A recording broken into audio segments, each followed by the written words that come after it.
പെരളം രക്തസാക്ഷി പുന്നക്കോടൻ കുഞ്ഞമ്പുവിന്റെ മകൻ ഭാസ്കരൻ കൂക്കാനത്ത് വിശ്രമത്തിലാണെങ്കിലും നാട്ടിൽ നടക്കുന്ന എല്ലാ പാർട്ടി പരിപാടികളും ഇദ്ദേഹത്തിന്റെ സാന്നിധ്യമുണ്ട്.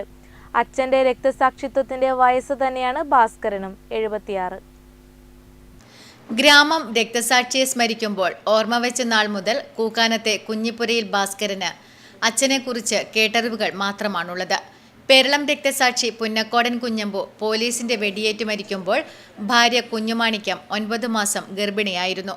കോറോം സമരത്തെ തുടർന്ന് കമ്മ്യൂണിസ്റ്റുകളെ പോലീസ് വേട്ടയാടുകയും ഇതിനെ പ്രതിരോധിക്കാൻ പാർട്ടി തീരുമാനിക്കുകയും ചെയ്തു. പുത്തൂരിലെ വീട്ടിൽ നിന്നും കുഞ്ഞുമാണിക്യത്തെ കണ്ട് മടങ്ങുമ്പോഴാണ് 1948 ഏപ്രിൽ 23 കുഞ്ഞമ്പു വെടിയേറ്റ് മരിക്കുന്നത്. ജനിക്കുന്നത് ആൺകുട്ടിയാണെങ്കിൽ ഭാസ്കരൻ എന്ന പേരിടണമെന്ന് കുഞ്ഞമ്പു ഭാര്യയോട് പറഞ്ഞിരുന്നു. അച്ഛനെക്കുറിച്ചുള്ള ഓർമ്മകൾ വീട്ടുകാരും നാട്ടുകാരും ഭാസ്കരന് നൽകി. വേതനവർദ്ധനയ്ക്കായി മംഗളൂരുവിൽ നടന്ന ബീഡി തൊഴിലാളികളുടെ സമരത്തിൽ പങ്കെടുത്ത് 22-ാം വയസ്സിൽ ഭാസ്കരൻ ജയിൽവാസം അനുഭവിച്ചു. വർഷങ്ങളോളം ബീഡി തൊഴിലെടുത്തു. CPM കൂക്കാനം തെക്ക് ബ്രാഞ്ച് അംഗമാണ് ഭാസ്കരൻ. കെ ദേവകിയാണ് ഭാര്യ. ബിന്ദു, രജനി, രജീഷ് എന്നിവരാണ് മക്കൾ.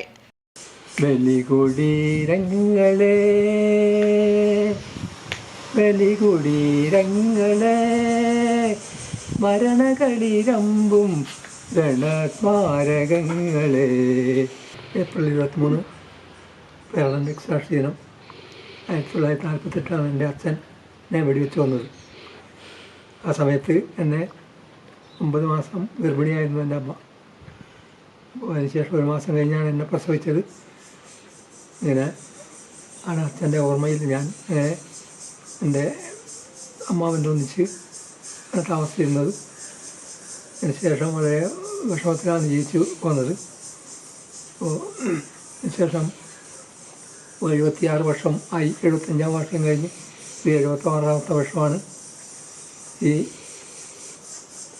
വർഷത്തിലും പാർട്ടിയുടെ കൂടെ തന്നെ പാർട്ടി മെമ്പറായും അതുപോലെ തന്നെ കർഷക തൊഴിലാളി യൂണിയൻ്റെ യൂണിറ്റ് സെക്രട്ടറിയായും കരുവള്ളൂർ വില്ലേജ് കമ്മിറ്റിയിലെ ആയും അങ്ങനെ ഇപ്പോഴും പ്രവർത്തിച്ചു വരികയാണ്.